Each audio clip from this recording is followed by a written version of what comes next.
gentlemen, we are privileged to have a man who has a habit of seeing the future of America, writing a book about it, and telling us where we're going to be in about 5 years when we don't know it's already happened.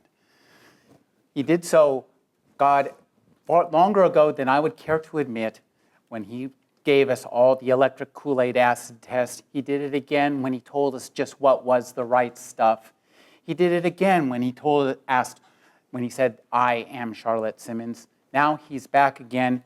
He's one of America's best authors. He's a man who has seen the future and the present. It's Tom Wolfe. His new book is Back to Blood. Thank you for joining me, Tom. You're welcome.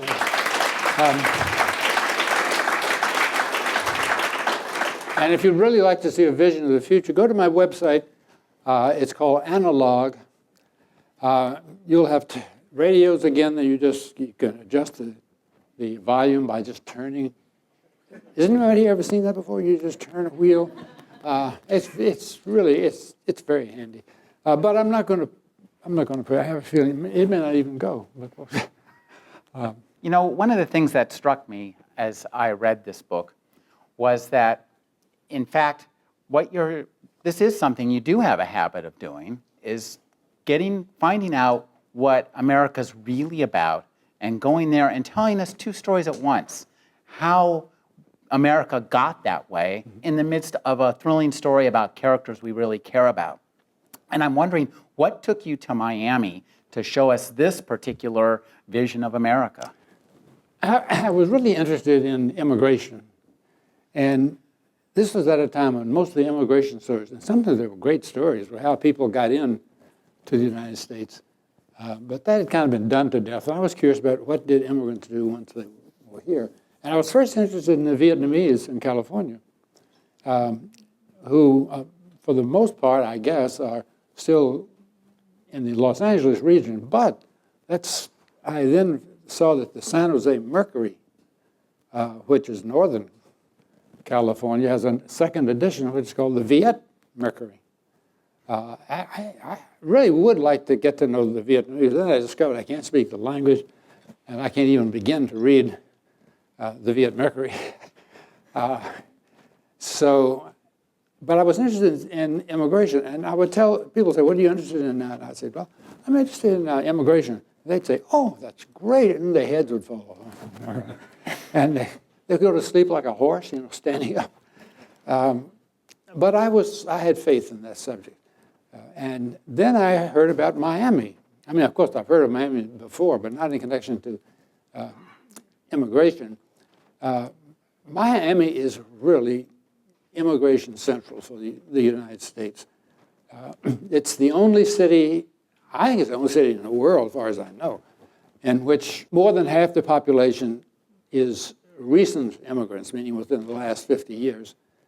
And people from another country with another language and another culture politically control this vast metropolitan area of Miami. Of course, I'm talking about the Cubans. It's interesting, I mean, just how unusual that is. Russians are coming in great numbers now. And they tend to live where Miami Beach joins the mainland, north of South Beach. I consider this book a great triumph. It hardly mentions South Beach at all. Very few contemporary books in Miami do that. And realizing that I really knew nothing about Miami, I still thought it was a tourist resort. I decided the only way to find out was just to go there. And I had the good luck of there was a former journalist for the Miami Herald named second-generation Cuban named Oscar Corral, who wrote me out of the blue and said, I think you'll find it interesting down here. And so I went, and I find if you can get along with Oscar was great, but you can get along with one person for 5 hours anywhere you go, that person will probably introduce you to somebody else, and it goes from there. I mean, I never tried to report in a white suit. I was like, hey, Tom Wolfe is here. Who'll talk to me? I wear a blue blazer, but come to think of it, I guess I do stand out because I have a, anybody here know what this is? Polka dot tie. Is it, right, a tie. There are parts of America where these are unknown. I mean, I just discovered them recently. And if anybody would like, I'll tell you my supplier. I mean, it's, anyway. Now, Tom, one of the things that struck me about reading this book and thinking of all your other books, going back, is that your books were, before there was a Google, your books were designed to be read by somebody who has Google to hand, to summon up, go, oh my God, could that really be true? They're filled with these kind of details that call out their attention to us. I'd like you to talk about some of the, finding those kind of real life details and putting them in your fiction and putting them in your nonfiction and telling a story with these great little bits. And also, did you use Google when you were writing this book? Oh my God, I'm 1 out of 8 billion, I think, who do use Google. I mean, think of all the times I didn't go to the New York Public Library. I sat home with. Oh, one thing I have to ask though about Google. When I look things up, I've learned more about ornithology, and by using Google all the time, you can always recognize a dove is flying through a commercial, but it has a staggered flight, and even swans taking off. I've seen a lot of swans. I didn't know they can take off very rapidly. So there are other things to learn other than the facts that you're looking for, and it's very attractive to see these birds. So you're one of the many authors who find Google to be something of a mixed blessing in that it offers you. No, it's not mixed at all. I mean, I learn about other things. Oh, so you birds. Anyway, I'm not comfortable with something I'm writing about, even in a novel. Until I was 57 years old, I wrote nothing but nonfiction. So I paid my dues in the nonfiction world. And it was fun, because at that time, things were happening in nonfiction that hadn't happened before. I still think probably I shouldn't say this. Let's say here's the way you get around it. If you really want to praise somebody highly, you say, he's one of the two. Then all the other writers can say, oh yeah, you had me, and I was the other one. Anyway, I think Michael Lewis, who's a nonfiction writer, is one of the two greatest writers in America today. I'm not saying it for my own benefit. He's fabulous. He knows how to tell a story in nonfiction, which is actually not all that hard. That there are just 4 devices that can make nonfiction sound like the most gripping novel you've ever read. One is scene-by-scene construction. So instead of going from a scene to some long essay about something or other, you go to another scene and another scene and another scene. The other is, the second is extensive dialogue. You can't always get that. When I wrote a book on the astronauts, I really wasn't there when John Glenn made the first orbital trip. But 2 things helped me. One, the astronauts at that time had to go through detailed question and answer sessions, because at the time, NASA did not know what they were going to find. And I talked them into declassifying those. Really? Yes. And they sort of scratched their heads. Well, I don't know why we keep these declassified. And also, I use something that I call the downstage voice. If you're really stymied for accurate, and I tell you, even in writing a novel, I want this stuff to be accurate. You can write in the third person narrative as if you're a voice of someone or some typical character in the book. And at one point, I was writing about Junior Johnson, a stock car driver, and he's in a practice run around the North Wilkesboro Raceway, and he was the fastest driver there was in NASCAR at the time. And so I suddenly say, "Great smoking blue gumballs, there goes Junior Johnson." That was to indicate the excitement that he created, and it was me speaking. It wasn't anybody in the scene. That's a helpful thing in terms of dialogue. Is the most readable form of prose that there is. It's just, and you can go on and on in dialogue. I mean, long sentences, anything. People will still find it easy to read. Now, the movies can do both of those things better than the written word, scene by scene construction and dialogue. But there are two things the written word does better than anything that has yet been invented. I signed all these releases that said that you give whoever it is rights for every device they can think of, and it says, and anything invented in the future. I mean, well, suppose there's some sexual apparatus you read by. I mean, I don't want to be. I always cross that out. I don't want to be involved in that kind of stuff. Anyway, notation of status details. Now, movies cannot handle that. I'll give you an example. When, I don't know what the hot loafers are today, but it was Gucci loafers. They were expensive. They were considered high class. But you can show on the screen a pair of Gucci loafers.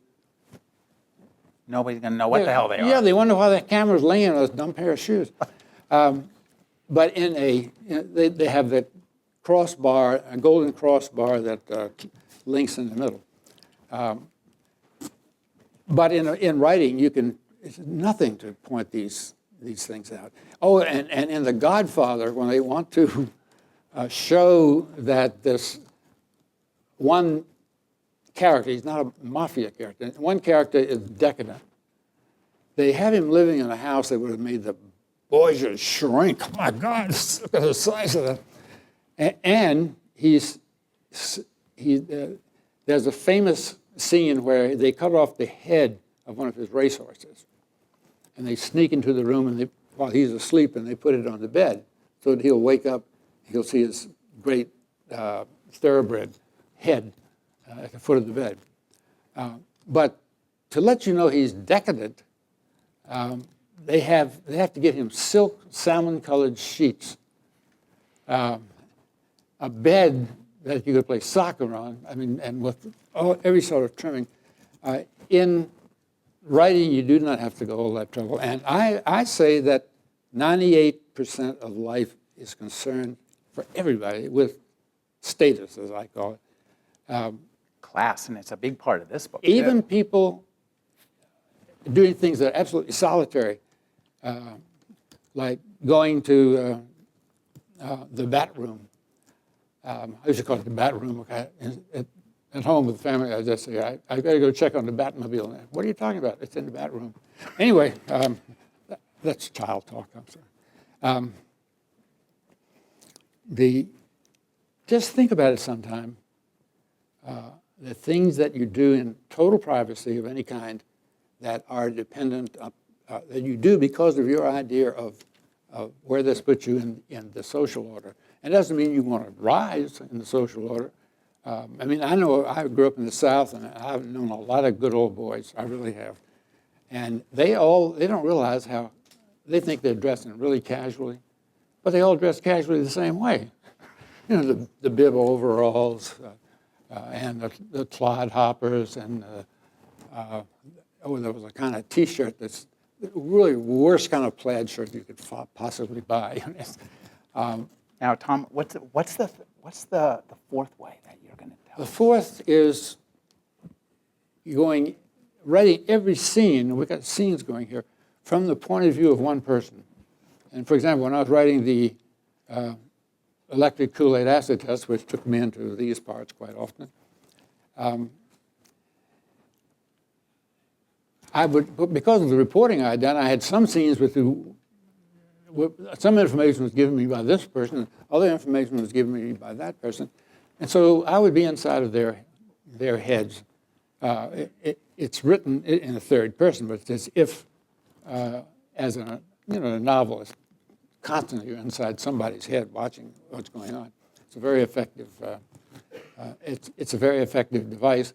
It's a controversial device, but you have to. I think, if you have been with a person long enough and you really you trust them to the extent that they are telling you the truth and not just piping it, I think it's worth. I think it's worth using. In the electric cool assets, people wonder, well, why is this whole section in Sandy Lehmanhaupt's name, and this part is in Mountain Girl's frame of mind. And that was because I didn't have information from everybody for all these different scenes. But I still think it. Sandy Lehmanhaupt, for example, Sandy won't mind this, who was already published in the book, had a lot of troubles with schizophrenia and things like that, and these drugs like LSD, which incidentally was invented by academics because it was thought to mimic the symptoms of schizophrenia. So you start taking a little of that, and you're already troubled, and life becomes challenging. Challenging. It does. So everything, I insist, and nobody listens, but in fiction or nonfiction is reporting. I mean, you cannot make up what goes on in this world. You cannot. So that means you didn't make up the pissing monkey syndrome, which is something I had to look up on Google. So tell us about the pissing monkey syndrome and the part it plays in this book. Well, I didn't go check it out in terms of science, but this was, and one of the characters tells about this. He's a psychiatrist. I guess he's telling what he knows. I don't know if any of you, I never have, but I've ever had a pet monkey, a pet male monkey. If you are male and you've gotten this pet into your home, and particularly something like a spider monkey, which are small but very agile, that monkey, that little male monkey, will start pissing on your head. This is to show dominance. I mean, you'll be sleeping, and I don't know how it gets up to the overhead light, but it's pissing on you. And if you try to make up to the monkey, and with good things to eat and really a lot of stroking and all this stuff, it only makes it worse. You're obviously a pushover, a real chump. And you get drenched day and night. You're getting, you're just getting dressed and getting ready to have some meeting to go to. Only thing that works is to seize the monkey and throw him in the toilet and flush the toilet. And at first he'll be yelling and kind of complaining, and when he gets down to you know you've won. And now you have out-pissed him with this machine. He doesn't know where it's coming from. And after that, he couldn't be nicer. And this comes into play in this book. It's one of those things that you're probably going to only find on Google. Tom, this is a kind of a raunchy book, and one of the most incredible scenes that you unfurl is the Columbus Day Regatta. Did you go to a Columbus Day Regatta? Yeah, oh my God! And it's a real thing? It's a real thing. When I went to the Columbus Day Regatta is a sailboat race out in Biscayne Bay, and I guess the Atlantic comes in there. It's from one key, the name of which I do not know, to another, which is called Elliott Key. Elliott Key is a state park, but there's almost nothing on it to recommend it other than the Columbus Day Regatta. When this regatta started with serious sailors, afterwards they would always have a party on Elliott Key. And people in this party was apparently a great little party, and people who were not involved in racing at all would come out and they'd join the party. And it got bigger and it got bigger. And when I went, and when the people from the last 15 years went, nobody had a clue as to who won the race. They still have the race. Nobody knew the name of a boat. I mean, nobody even saw one. They were there for the party, and it gradually became an astounding orgy, in which, for example, pornographic movies are shown on schooner sails. The schooner sails are bigger than other sails, and we're talking real hardcore things that you might think of as, I won't say the numbers, but 6 by 2, let's say, if you're lucky, are 6.5 feet long, and they're wide enough to walk through if there was a door. And it goes, and at first, man, it's weird. You can't tell exactly what orifice of the human body is opening. They're all so big. You expect to see an explorer walk into one of these. And, sounds like the ship in Alien. yeah, well, it's Alien, all right. And then there are always, and this is a great feature of Columbus Regatta, the nude water ski crowd, mostly girls, let a stitch on, and people will watch that for hours, watching them go by, and they always smile toward the audience. And there's well, I won't go into this, but there's some males who make it worth your attention to be nude. And then on the, by this, they'll take 14, 15, I've even seen 20 boats lashed together to create one gigantic deck. Of course, it's kind of up and down deck, but it's like becomes one big party. And in fact, after a while, it kind of gets dangerous because everybody's so drunk that they don't really look out for these little boats going around too. And then finally, there are people who, you get late into the night, they're just having at it on the deck. It caught my attention. I mean, it sounds like very definitely a difficult feat of journalism to go and cover such an event. Well, you have to pay the price. Anyway, and one of my characters is a psychiatrist whose specialty is treating pornography addiction, which is a bigger problem than most people realize. It's hard to believe, but about 1/2 of all the hits on the internet are pornographic. I mean, just think about that. And often we are at a monument to such hits. It wouldn't happen here, but that's the Frank Zappa line. It can't happen here. And people, the real toll is taken of business people who get this addiction. They're afraid to do it at home. I mean, they can't find any sanctuary at home. So more and more of the business day, 9 to 5, is because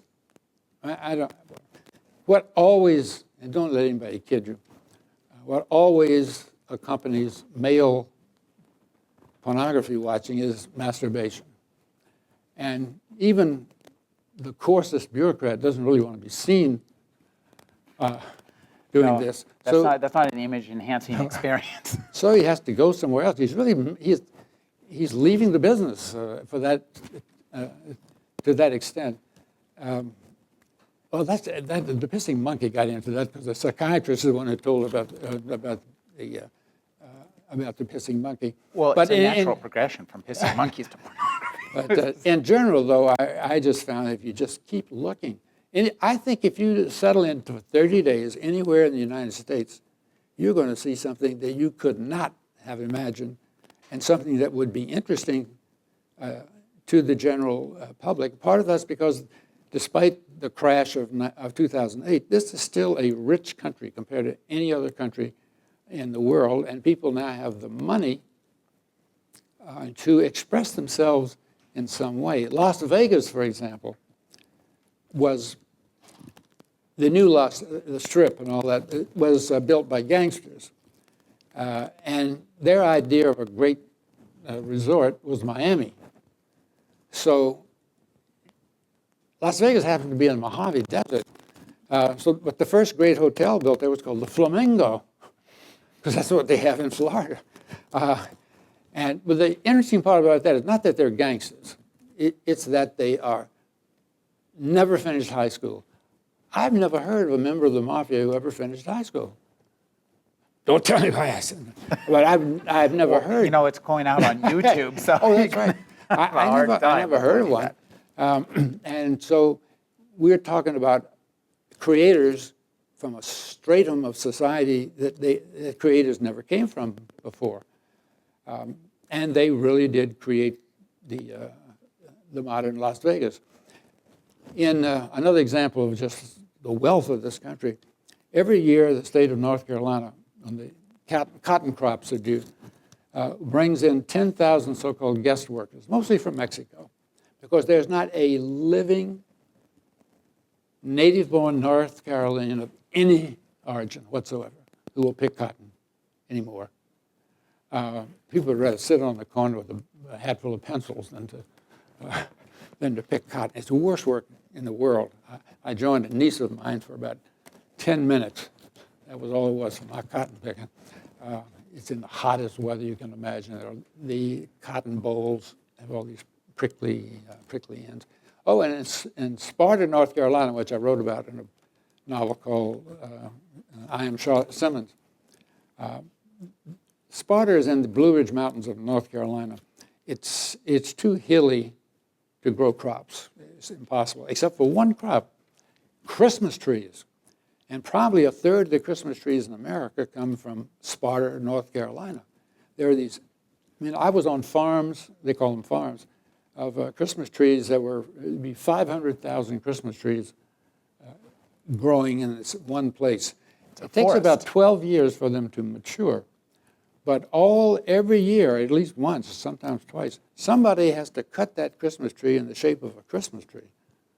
Otherwise, it's just going to be it's going to be a great big bush.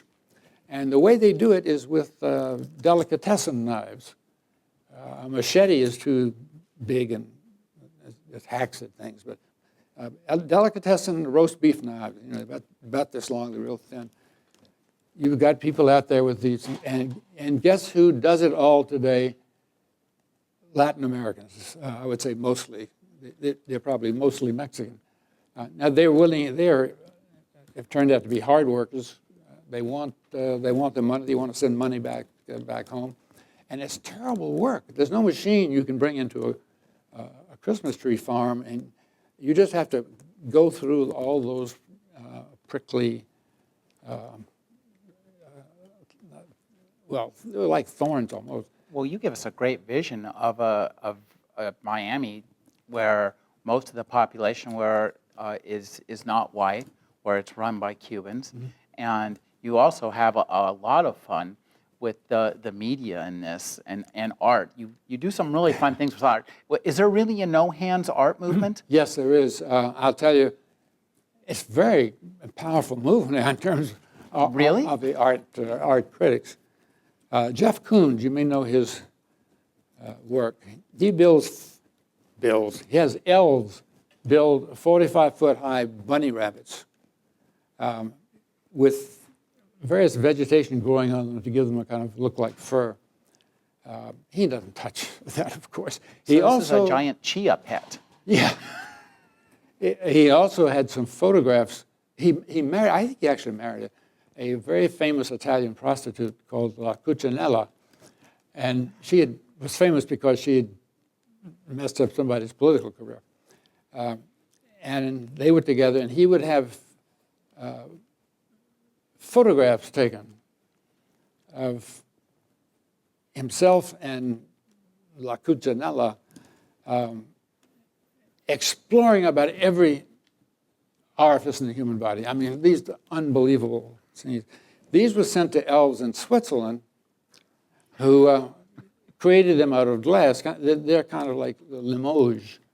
So so that's real? That's real, absolutely Oh real. my God, that's... And they fetch, by the time, he never touched the camera. I doubt if he mails them to the elves. He has people who do that for him. these objects are three-dimensional in glass, but so what that he didn't touch it? He had nothing to do with it. They sell for fantastic prices. I mean, 1.7 million for him and La Cucinella in glass. It is not uncommon. Did you attend the Super Bowl of art criticism? Oh, I did. I couldn't have, Did you have an AA to show you which ones were valuable? Oh, actually, I did. So this is an event where people go in, they line up. It's millionaires lining up, as you describe it, like maggots. Well, they were actually the most noted ones were actually billionaires. There were 12 in line when I went there. I had to wangle my way in to be in that line. It's the most privileged line at the Miami Art Basel, which is an international art show of supposedly serious art.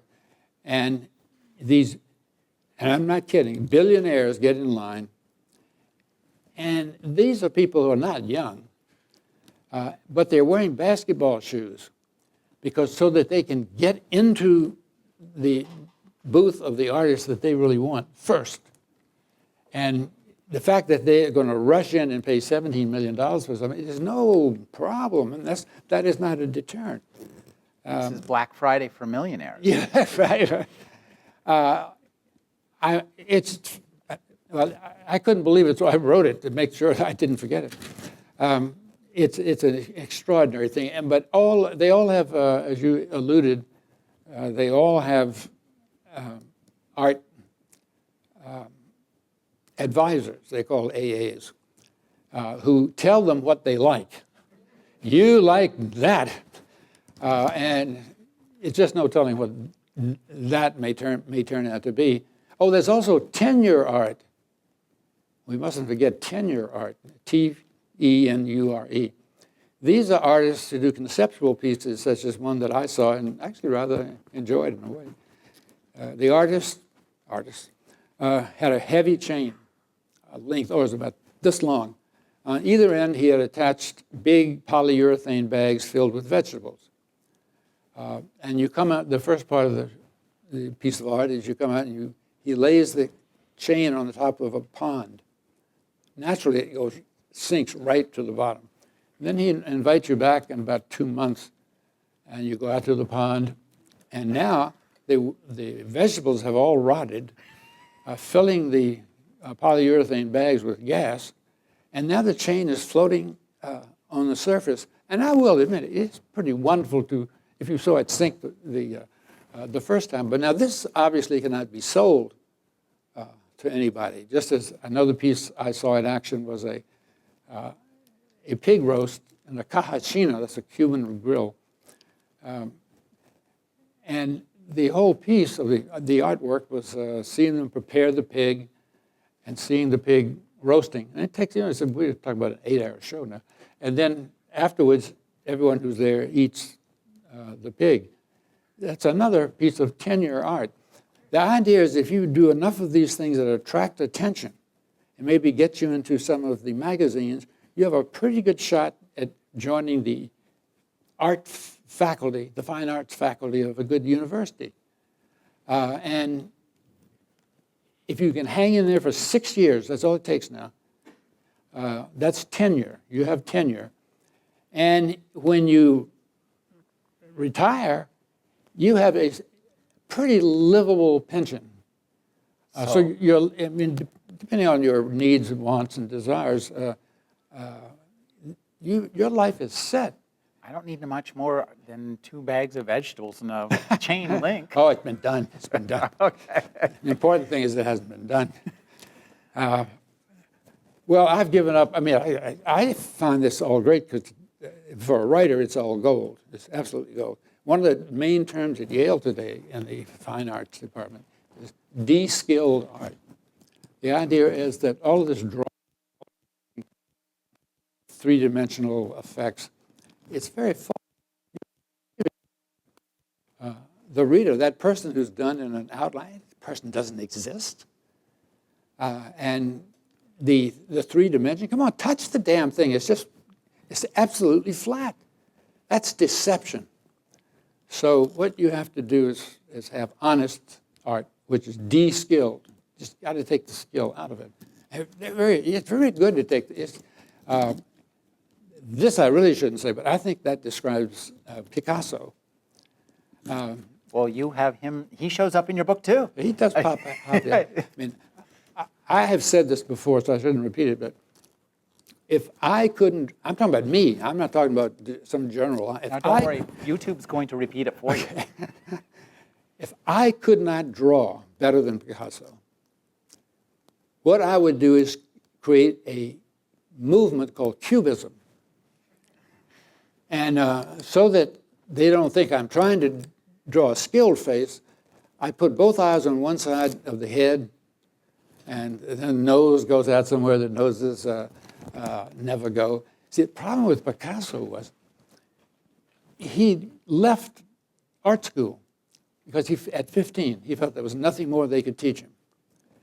Unfortunately, it was that next semester they began to teach anatomy and the third dimension, perspective. So he had to do the best. He had to do the best he can. Look at it earlier. He had more or less realistic figures in the so-called blue period. Take a look at the fingers. They look like a clump of asparagus you just bought in the grocery store. They're all the same length. If he can, he hides them. He can hide the hands. Matisse also could not do hands. And he would, sometimes you're just rummaging through a book of art and you come to Matisse, just look at all the hands that are stuck behind the back. I mean, I just think it's wonderful. I mean, people think I knock art. I don't. I never make a single aesthetic judgment. Never a single. I just tell how it happened. That's really. Here, let me help you with this guy. Now, in this book, we have a great look at American culture, and one of the things you give us are how any single act that any of us does can be turned into a dozen different acts, depending on who's telling the story and how it's being told. At the center of this book is Nestor Camacho, who does something that seems, at the moment, quite valiant and incredible, but in the aftermath and just gets spun 10 different ways by 10 different news organizations. Talk about putting us in those news perspectives. Did you intern yourself, so to speak, with the Cuban newspaper and the American newspaper and the bloggers and all the other people that you talk about in the book? Well, fortunately, I spent the 10 years on, I guess it's fortunate, 10 years on newspapers. So I felt I kind of knew the drill from the newspaper perspective. In this particular case that Rick's referring to, my central character, his name is Nestor Camacho. Nobody ever understands Cuban first names, males particularly. Nestor was a great hero of the Trojan Wars, but it drives him crazy. Everybody in every Americano calls him Nestor. It ends in ER. Anyway, he's on, and I point out it's very unusual, he's on the Miami Marine Patrol. Being on the patrol is a step up from walking a beat or something, or driving a beat. And he's in the probation period. So on this safe boat, they're called, wackiest looking boat you've ever seen, but they go 45 miles an hour on the water. They're for saving people and boats. So he's on with two Anglos. I have to tell you that Cubans would never use a word like gringo. They will say Americano if they're speaking among themselves. In general, it's Anglos and Latinos. At the beginning of Florida, southern Florida is the only place on the face of the earth where anybody was ever called a Latina, a Latino, or an Anglo. And an Anglo is of European origin, but he's not completely white. He's not an Anglo. It all has to do with skin color. Anyway, there are these two Anglos, or Americanos, who outrank him on the boat. He's the third man, the young man. He's on probation, and they're having a conversation, and he says something that sounds to the two Americanos as rather uppity, particularly the sergeant, who's the commander-in-chief. And so Nestor's on probation. He goes, oh my God, this is bad if I get, washed out of probation. So they are called to a situation in which there's a Cuban refugee atop a schooner mast. So he's up about 75 or 80 feet. And the boat has stopped right near a causeway. Miami has lots of causeways that go across Biscayne Bay. And they've stopped because they're not sure that the mast will clear the bridge. And so they're trying to figure out what to do. And this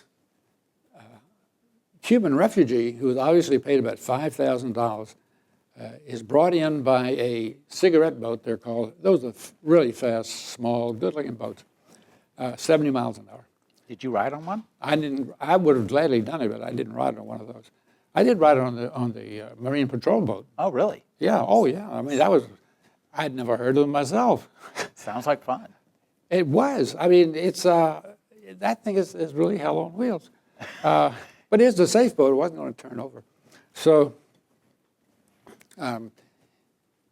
they get there, and it turns out that if a Cuban touches American soil or any edifice that's jutting out from it, like a jetty or a bridge, he cannot be sent back to Cuba. He can be, if he's done something bad, he can be prosecuted, but he cannot be sent back. But if you don't do that, you're called a wet foot and you're sent back. Now this fellow he apparently wasn't, well, he was a little bit deranged or confused, and he sees this ladder that goes up, and he figures it goes up to a dock. And in fact, it goes up to the deck of a schooner.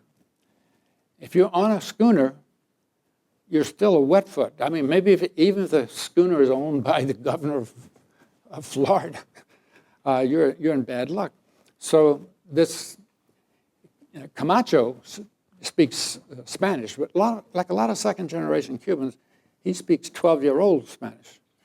When they get a little older, they'd rather see American television, learn American ways, whereas their parents may be kind of stuck in. Sure, it's easier to be immersed. Yeah, yeah. And then the immigrant has climbed up the mast, trying to maybe jump onto that causeway. Well, he was a little frightened by the reaction of the owners of the ship, so he goes up on this mast. He's 75 feet up in the air, and so the two Anglos, the two American crewmen who outrank him, said, "You speak Spanish. Go on up there and tell him to come down. He's tying up traffic on the causeway. It's just a block of traffic." So because he's threatened with being washed out of probation, he doesn't dare tell them that he cannot speak anything above 12-year-old Spanish. So he's very powerfully built, and he, incidentally, I don't know if anybody here, any male who really wants to be powerfully built, but you cannot top rope climbing without using your legs. That's a big theme of this book. Oh, I mean, get out there and rope climb, guys. Climb ropes. You can't use your legs. Manly. Can't use your legs. Anyway, he does this because the quickest way to go up, it's much quicker to go up without using your legs if you have the strength than to stop or use them. So he climbs all the way up, and he gets within 10 feet of the guy, and he realizes if you are fleeing from a credible threat in Cuba, that's the word, a credible threat, they're not going to arrest you. The Miami police never arrest an illegal immigrant. They leave that up to the federal government. They have enough people to make enemies with as it is. So he reaches, he's practically up to the guy, and he doesn't know the word for threat. And this may seem strange because it's the same word as in English. He also does not know the word credible or credible because it's just not a word a 12-year-old uses. Sure. So he's actually 26 in this scene. So he gets up there, and he doesn't know what to say to the guy. So he starts flashing the peace sign. Ha! And that only frightened. He probably, it could be devil's horns. Who knows what he's flashing at the guy. So he doesn't respond. In fact, he tries to get up out of this little bosun chair that he's nestled in at the top of the mast. And he gets up and he starts trying to get away by going down the jib. The triangulation, right? Yeah, that the cable bow. that goes to the bow. And he's not strong enough, this fellow from Cuba. And so Nestor, my friend, climbs down, hand over hand down, and then wraps his legs around this guy. He's not very big, maybe 120, 130 pounds, and carries him down all the way down the jib line, which leads you actually into the water because it juts out over the prow. And they fall into the water, and the guy fights him. He's fighting him because he's going to take him and turn him in, send him back to Cuba. And he thinks and at first his police brethren said, my God, that, they don't use police don't use the word bravery. It's like jet pilots don't either. They'll say, that was an unacceptable level of risk in that operation. That's about as close as they get. But anyway, they are all proud of him, the police, who are mostly Cuban. And so he's really happy. And then he goes home. It's now after midnight. It's a 4 to midnight shift. And he expects to get all this adulation at home. Instead, he walks in. Here's his father, his arms crossed like this. I, Carmelo. I, Camilo Camacho. That's the last name. I and the woman who became your mother spent 12 days at sea on a homemade dinghy. We had to make it in an apartment because the block wardens would have detected it if we had not tried to do it outside. We almost died 100 times. We finally made it, thank God, to Key West. We came to land, and we all live, and your grandparents, too, who are living in the house. And he's, how could you do this? You've dragged our name through the mud.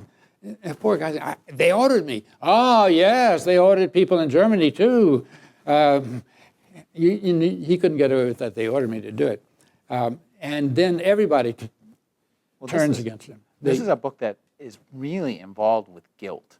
There's a lot of guilt in this book. You really have a lot of fun with guilt. I just got to say that you had a lot of fun in this book, didn't you? I mean, writing this book, putting this together, you must have spent a lot of time.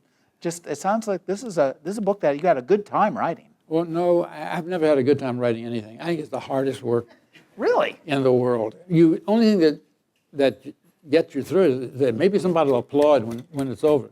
Well, now these people are going to applaud, but I think no, they don't. You don't have to applaud. You haven't read the book. Some of them might have some questions. Does anybody out there have any questions for Mr. Tom Wolfe? Thank you for coming. Aspiring novelist, written one really bad book. I'm hoping that the next one isn't as bad. Any advice for going from short stories up to something all-encompassing and substantial as this? Well, first of all, you can't make a living with short stories. It's very hard. Right. That's why I'm a software engineer.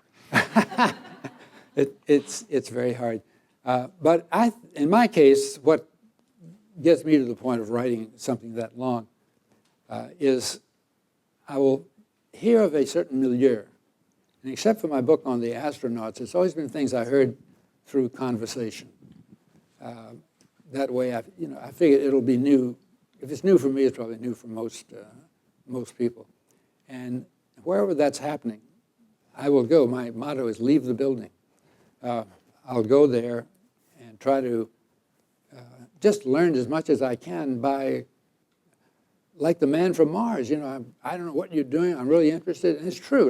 That's what I'm like when I'm there. And I think it's important, and this may sound like but it's not out there. It's important to have a concept of life. I really believe that.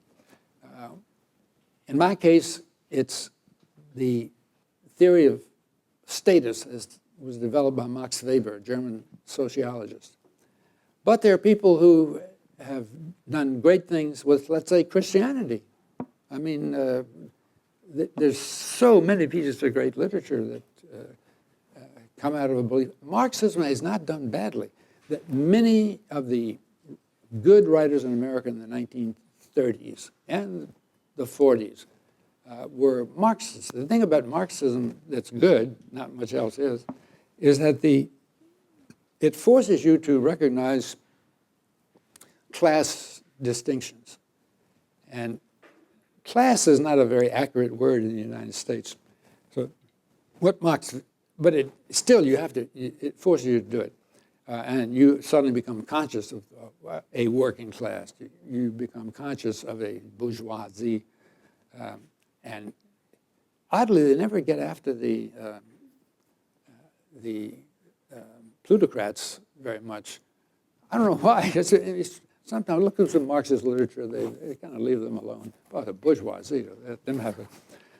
But it is a way of noticing how society is put together. Max Weber, I think, made the Marxist breakdown. He wasn't a Marxist, but much more subtle because I think most of us feel that we are in a certain status group and that we live, I think, we live by a set of values that are natural to this group, which, if chiseled in stone by God, would make you supreme. Not you, your group. It's not. It's the essential thing is the group. And in a case like mine, I'm in a group of people who write. I include even journalists in the group, and serious writers. But then I also grew up in Richmond, Virginia. And every now and then, without my knowing it, I'll give a good example. When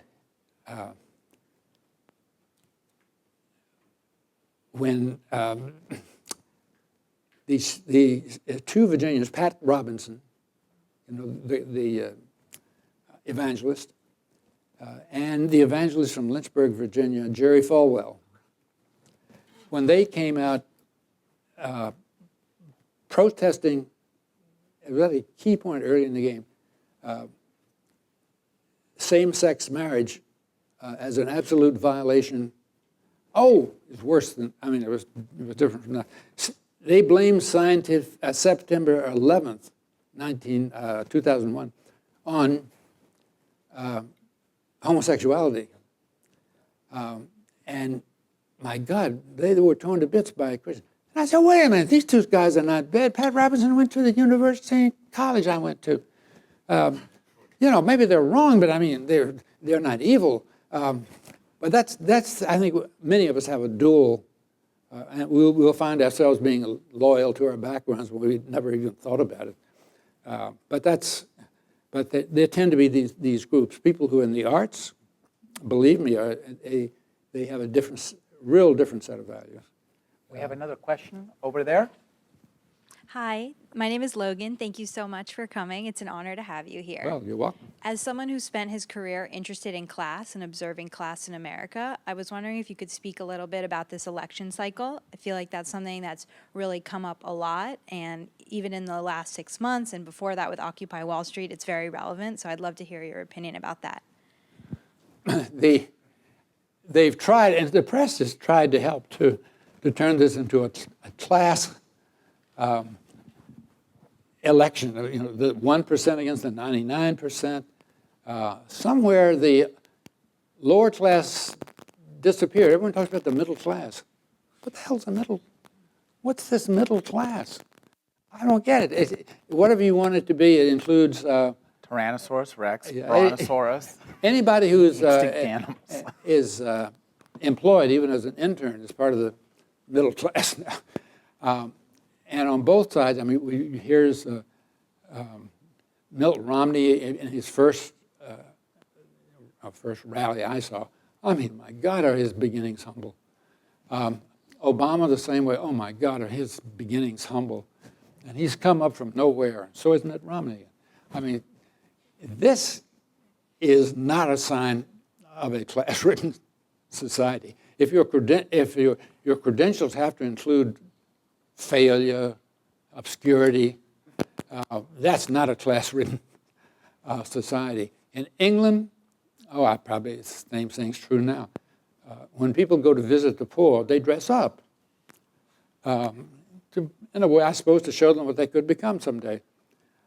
In this country, if we have a contractor coming over to do some demolition in the house, everybody takes off their jackets, the neckties, the shirts they put on, their turtleneck sweaters.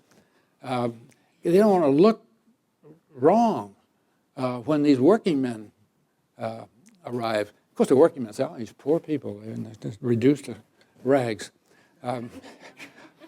But this, Thomas Jefferson took care of class in this country. It has never reappeared. When America was finally recognized by England, and the British ambassador arrives for this historic meeting in the White House, he's wearing some kind of military cap from God knows when. He has a ceremonial sword. It's about this long, but it's a sword. All sorts of trappings.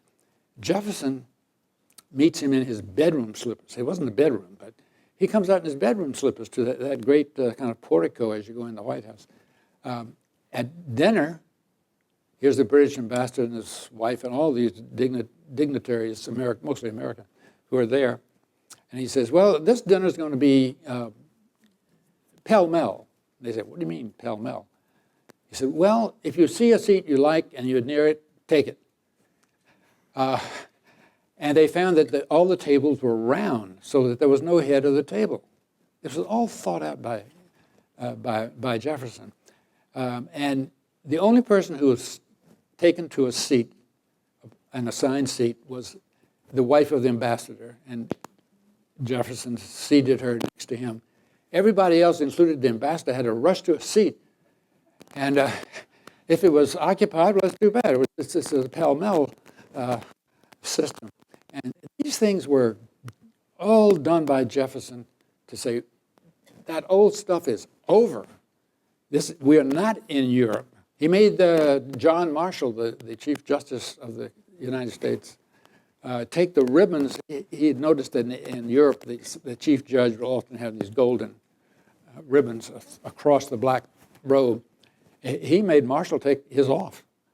We're not going to have that stuff. What we are going to have is this, an America that has gone back to blood. Oh, and incidentally, and YouTube, as it were. And I explained that this is, although I don't mind horror fiction people if they'll buy my book, but it's not wet blood. It's no. Bloodlines. Bloodlines. I should warn you of that. But anyway. Ladies and gentlemen, we have been graced to have with us Tom Wolfe. He's the author of The Electric Kool-Aid Acid Test, The Right Stuff, and his newest novel is Back to Blood. Thank you for joining me, and thank you for joining me, Tom. Rick, thanks. I really enjoyed this. Thank you very much.